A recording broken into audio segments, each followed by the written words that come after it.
Hey, how's it going, everybody? Charlie Wilson here, aka Sinister Charlie. Welcome back. Hey, so we've got some more Gigguk, as usual. It's generally what people like to see, so we're gonna do that. And we got some more stuff lined up for today. I'm actually doing this in the middle of the day. I usually don't, uh, or it's morning anyway. Different sleep schedule going on now. So yeah, we've got more Gigguk for you. Please like and subscribe. It does help. And I've been really tired the last couple days, so I haven't been on here as much. But yeah, we'll go ahead and let's go ahead and like that. Yeah, so Gigguk, anime fandoms in a nutshell. There's a lot of Gigguk videos I haven't really gotten to, and you guys like them. I like them. Yeah, so let's go ahead and get right into the weeb shit. Alright.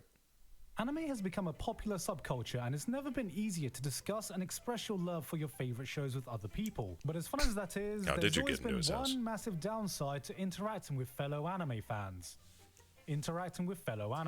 Yeah. Discussing anime online may seem like a harmless activity, as from the outside, the anime community looks welcoming to everyone, whether you're young or old, male or female, straight or LGBT JoJo fan. Was that his little co-host on his anime podcast? Was that Sea Dog? Looked like it. However, online anime discourse can be a toxic landscape, and navigating it incorrectly may put you at risk of causing a bigger nuclear fallout since Hiroshima, Just don't be a Naruto fan. and pissing off the BTS fanbase. But have no fear, I'm here to break down everything you need to know to give you a survival guide to the etiquette of discussing anime online. So follow this guide and maybe one day you'll reach your final form like me, and unlock the secrets of dual wielding. Lesson 1. I'm almost there. Your taste is shit. According to other anime fans, since the dawn of the first weebs, anime fans have tried to prove that they are superior to their fellow anime fans, and thus their default state of communication is to shit on each other's taste. If you hate a show, you don't know what good anime is. If you like a show, you're not liking the right anime. If you think a show is just okay, well, you might as well have just pissed on someone's grave. Alright. Yeah, Komi Can't Communicate is pretty good. I've only seen like the first 4 episodes, but I liked it. Yeah, add another one to the list of anime I'm gonna watch on this channel. Still gotta get through Call of the Night, which is it's not that it's boring, it's just different than what I thought it would be. It's okay though, I guess. Anime fans have found many ways to express their taste publicly, from lists to 3x3s to more recently tier lists, not realizing that this is just an open invitation into an active war zone. These things may look like a blank canvas to express your taste so you can be Leonardo da Vinci, but really you're just proving to everyone that you're Leonardo degenerate. But Gigguk, it's 2022 now, isn't it time we come to accept people's varied tastes in anime and allow people to enjoy what they want? No. Thank you. If anime fans work together, they have the potential to build a wonderful utopian society, free of judgments and boundaries. But that would mean giving in and allowing Jimmy over here to think Meliodas is a likable protagonist. I don't know what that is. We would rather live in a state of mutually assured destruction than accepting each other's taste. But this is the foundation the community is built on, which is why it's always socially acceptable to clown on weebs, especially if you're a weeb. So remember, the first lesson about having an opinion on anime is don't. But of course, watching anime isn't the only way to get in touch with your weeb side, as you can also start getting into Japanese culture, like the snack culture. You which bastard. brings me to my friends over at Boxu. It's good play. Boxu is a monthly subscription Good service play, that my delivers friend. premium Japanese snacks and tea pairings straight from Japan to your door. Go back to talking about anime fans, go do because that. if you must get involved with them, lesson 2. Not all anime fans are built the same. Your interaction may vary greatly depending on which corner of the anime fandom you find yourself in. Now that anime has gotten popular, the safest place to find refuge is to blend in with the functional members of society who just happen to casually dabble in anime. Just a side note, I was in the anime club in high school back in the late 90s, early 2000s. I got bullied a lot. And it was really hard to find good anime back then. And anime DVDs were like $40 a piece, so just putting that out there. They don't care if Saitama can be Goku or So you if kids are Yuffie is lucky. a better protagonist than Gon. They're just here for the fun, so you don't need to worry about anything. However, ask yourself, What can we discern from an individual who says they enjoy games, Marvel movies, liked Game of Thrones until the last season, and is watching Demon Slayer? That's right. Absolutely fucking nothing. The downside to doing this is potentially coming off as bland, because the only thing worse than having shit taste is having no taste. Unless, of course, your taste is shonen anime. Within the anime fandom, there is no community more loud, more confrontational than shonen fans. People may say that shonen fans arguing over which show is superior is akin to monkeys throwing poop at each other, but that might be an unfair comparison. For the monkeys. This is because shonen fans view their lives as a battle anime and are always ready for a fight. As such, they've even developed their own attacks to bring as much damage to any opposing takes they need to confront, such as the word mid. Mid is short for middle, but is used as a powerful counter against any and all other opinions about anime. Not content with simply saying other shows are bad, shonen fans have somehow found a way to weaponize mediocrity. If someone else thinks a show is good, it's mid. If a show is bad, it's mid. If a show is boring, it's mid. If a show is overhyped, it's mid. Your favorite moment? Mid. The characters? Mid. Mid is used so often that nobody even knows what mid means anymore, except for the one thing it doesn't mean, which is mid.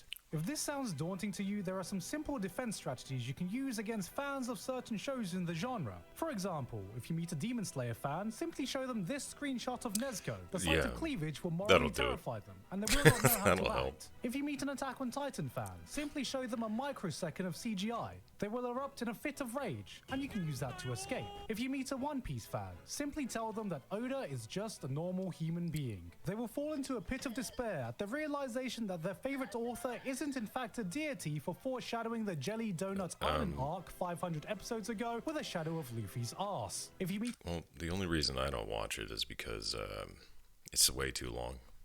And usually if you like Dragon Ball Z, you're like, I don't know. It's acceptable as a teenager. I don't know why you're still watching it. Meet a Dragon Ball fan, show them any other anime. This will confuse them. If you meet a Seven Deadly Sins fan, simply say, I'm so sorry.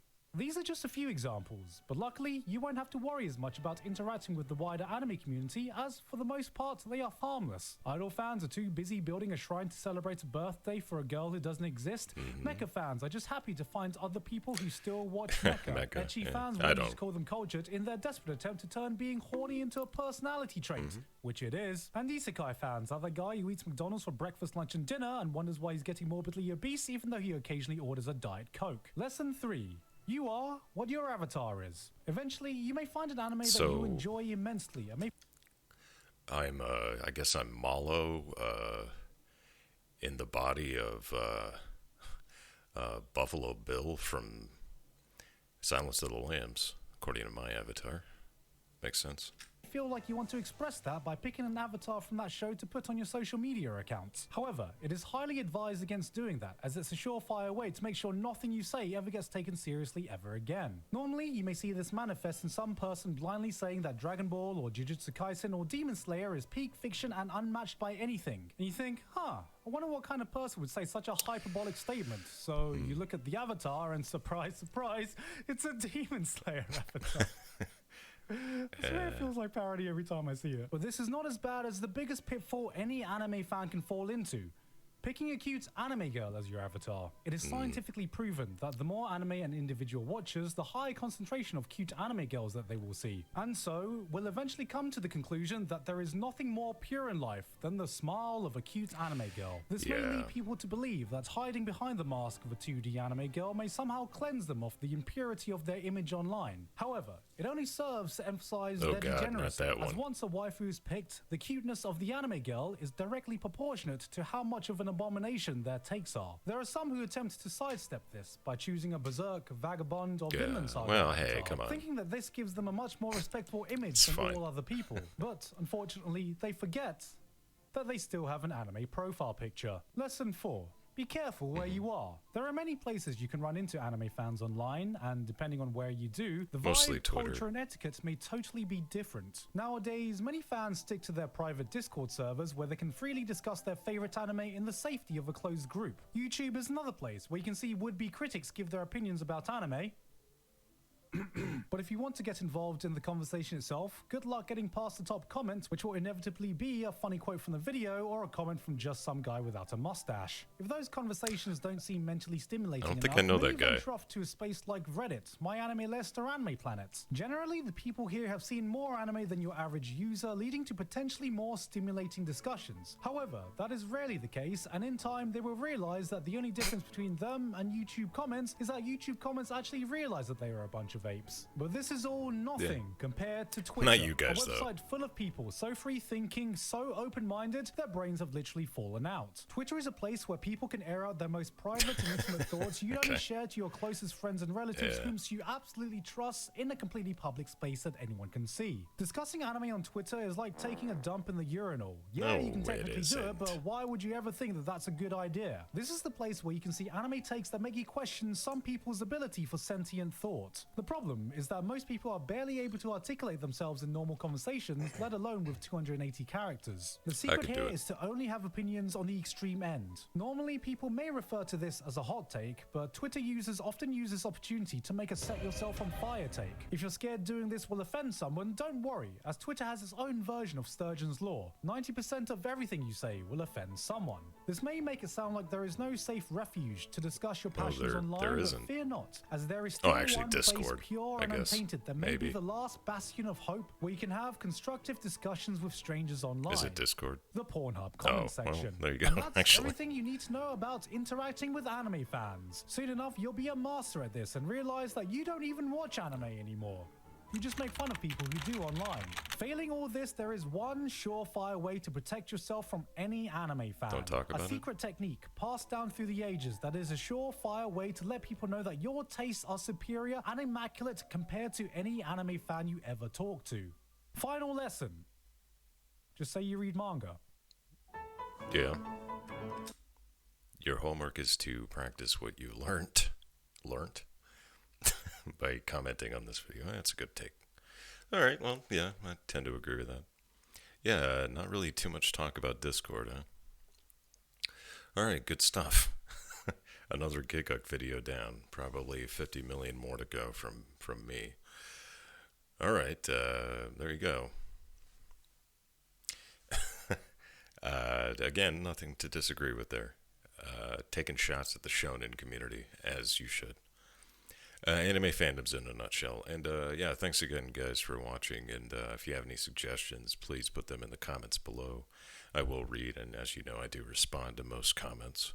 So, because I have no life. But yeah, please like and subscribe. Yeah, all right, bye.